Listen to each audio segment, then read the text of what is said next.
All right, welcome back. It is Tuesday, May 28th, and we're in the garage, obviously. Firebird has been back together since this past Saturday, okay? And you'll see some of that in the last video.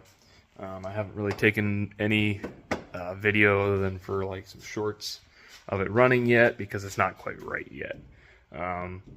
It may need the servo in the transmission, the 2.4 ply servo looked at, and it definitely is having some fuel system problems. So what's been happening is it'll sit there and idle as long as you want it to. It'll idle through a tank of gas if you let it. Good fuel pressure, good air-fuel ratio, but when you're driving it above 2,000 RPM, which because it's got 411s in the back now, even in fourth gear, you're at least 2,500 RPM going around 50. So what happens is it slowly starts to go lean, and then it'll just die. So I've tracked it down to it's running out of fuel. So the fuel bowls will be full as you're driving. The pump will kind of keep up with it until you're going like above 2 grand, and then it's just too much. It's asking for too much fuel for the pump to keep up, and it just eventually runs the bowls and the carburetor dry, and then you can sit there and crank it, and it'll fill the bowls back up, and it'll start back up, and it'll run. So I got my blowgun, and I blew out all of my fuel lines. I checked my fuel filters to make sure there was no debris in them, and I'm very certain that the carburetor is not the issue because from an idle you can put your foot into it and it'll take off until it runs out of fuel. So I don't think the carburetor is the problem. And then what I did is I took the Carter fuel pump off and I swapped on an old Jegs pump that I had laying around, and I'm pretty sure it's bad too. It only put out like 3 pounds of fuel pressure, but it ran a little bit better. And then I peeled open don't mind the mess. I peeled open the Carter pump, and let's see, right in here, the diaphragm's torn, and it's torn like halfway through, most of the way around, but like right there, it's a pretty good tear, and right there is the worst. Get your thumbnail in there, and then on the back side, there's a couple spots, and it feels like a balloon right in there, and I'm not really sure exactly how that's supposed to feel. That part there, it looks like it should be a thicker area, but it feels like it's multiple layers, and it's filling up with fuel or air, and you can like pinch it, and it's squishy, but there's definitely holes coming through to this side from over on this side, which is not supposed to happen. So we got a bad diaphragm in the Carter pump, and that is going to be our fuel problem. We're going to replace this with a different pump and try again. It should all be here tomorrow evening, so we'll get that installed in the Firebird tomorrow, and shoot some more video then, and hopefully it's good news, and then we can drive it enough. I've got it driven enough so that like I know everything's working for the most part properly, except for maybe the transmission in second and overdrive. And I'm guessing that's the apply servo. But like rear end, we were able to limp it along for its 20 miles and then shut it off, let it cool.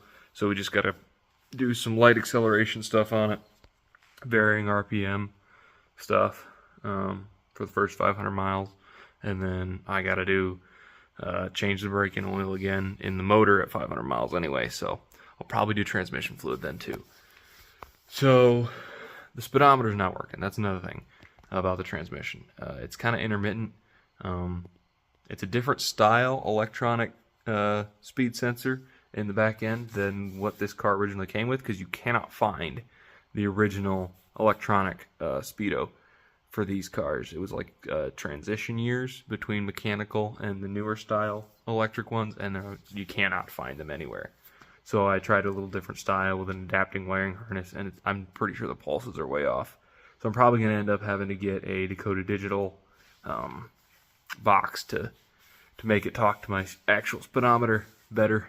But anyhow, I'm just recording mileage on my phone for right now. So when we get to 500 miles, change all of our fluids again, and then we'll be ready to do some more stuff. But hopefully that'll all kind of start tomorrow when I get the new fuel pump in there, and I guess it'll be verifying that it's a fuel pump at that point and not something else. Yeah, we'll see. We'll see what happens. But that's it for tonight. We'll see you in the next segment. All right, folks, welcome back. It is June the 4th, Tuesday. Haven't had a lot of time to work on the car since I got it going. Still kind of struggling with a fuel pressure issue.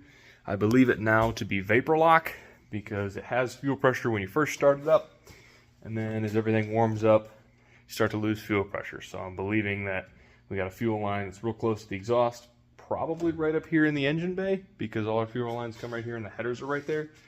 We'll have to figure something out. But anyway, we got a fuel line probably getting too close to the exhaust, heating up, vaporizing the fuel before it gets to the fuel pump. So the fuel pump can't, because we're using a mechanical style, it can't suck the fuel up anymore. I believe that's the problem we're going to have. So we'll figure it out. But I've got all the stuff to do the new fuel system, all 10AN lines and fittings, from front to back. New fuel pressure regulator, the new fuel pump. I've got different fittings on. You probably can't see it. It's in there. Good for gas and E85.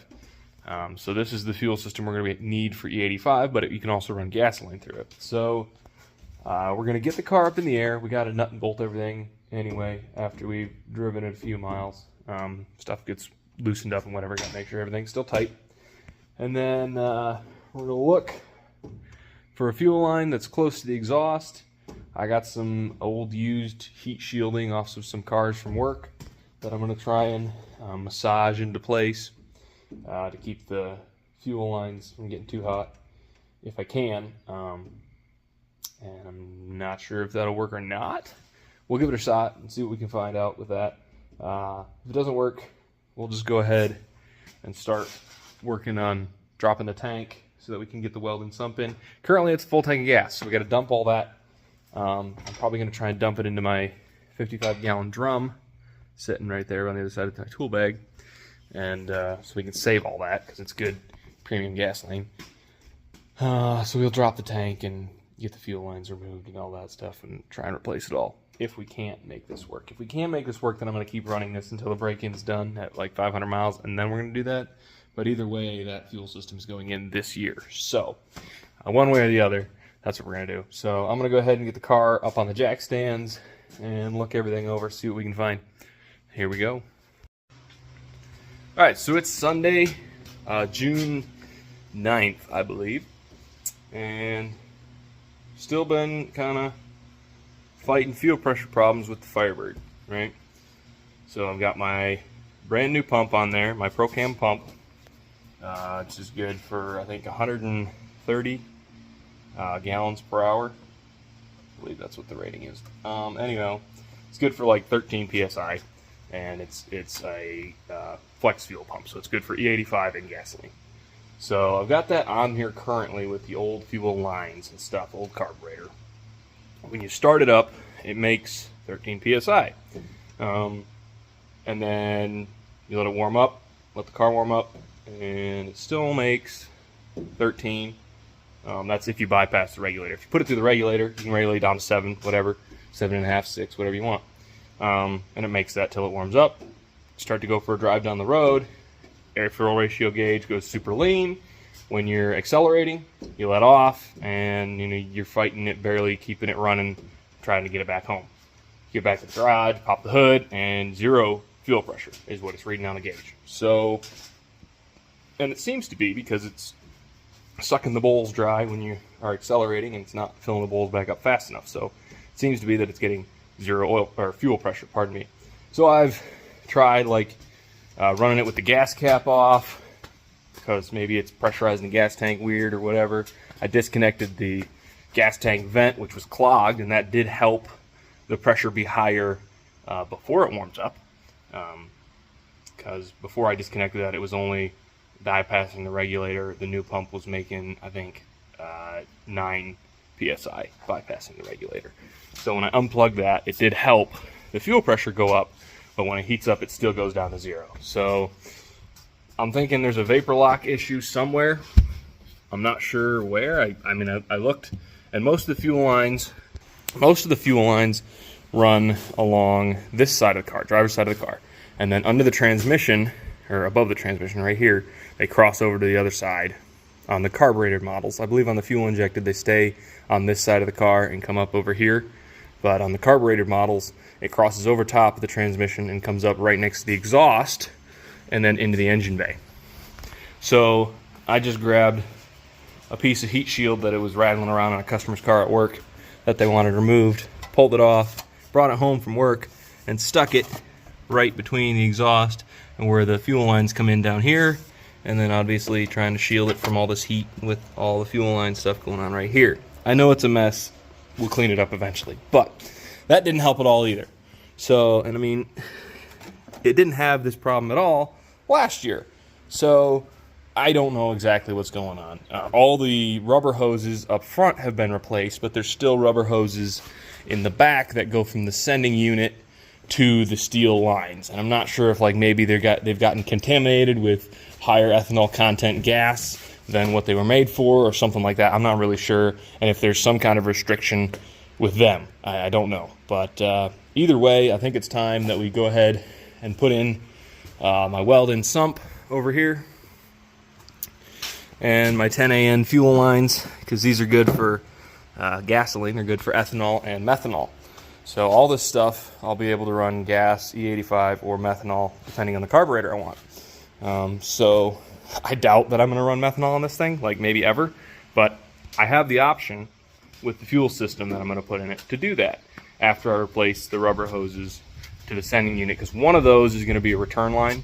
I'm going to cut the sending unit short so that it just dumps into the top of the tank instead of dumping in at the bottom, and then I'm going to run the return up front through the original draw line, and it should be just fine. There's not a fuel filter in the way that is supposed to flow one way or the other anyway. So yeah, we're going to have a slightly larger diameter return line, which is going to be the original supply line to the front, and then one new supply line, 10AN, from the back to the front. So we're going to go ahead and get started with that. We've got to drop the tank. Unfortunately, I have a full tank of gas, so that should be fun. We got to dump that somewhere where we can reuse it because it's expensive. So got to get that out, drain the tank, get it cleaned out good, and then cut a hole in the bottom of it and weld on it. So obviously you don't want any fuel fumes in it when you're doing that, otherwise you're going to have some kind of a fire. And I don't want another one of those. So yeah, that should be fun, but that's what we're going to start on right now. All right, well, it's been about an hour and a half. But we got the tank out. We didn't have to drop the axle back out. Should have taken the panhard bar, and I don't know what you call that other bar that goes above the panhard bar, between there and there, but we had to take that out, remove the exhaust most of the way, and then do a little bending, but we got it out of there. So all our lines are disconnected, came out pretty smoothly. Well, after I got the panhard bar and the other bar out of the way, came out smoothly. So now we're gonna blow all the dust off of it. We did have to bend the nozzle down quite a bit, and it bent right in here, which I'm thinking we'll be able to bend it back pretty easily. Otherwise, I'm gonna cut it and get a silicone coupler to put in there so that it's a lot easier to put back in. We'll see about that. But I'm gonna go ahead and blow this out and then blow off the top of my barrel here, get this all cleaned out on the inside. Still got a little transmission fluid in it. Then we're gonna try dumping this into that, and hopefully that'll go well without spilling anything. Here we go.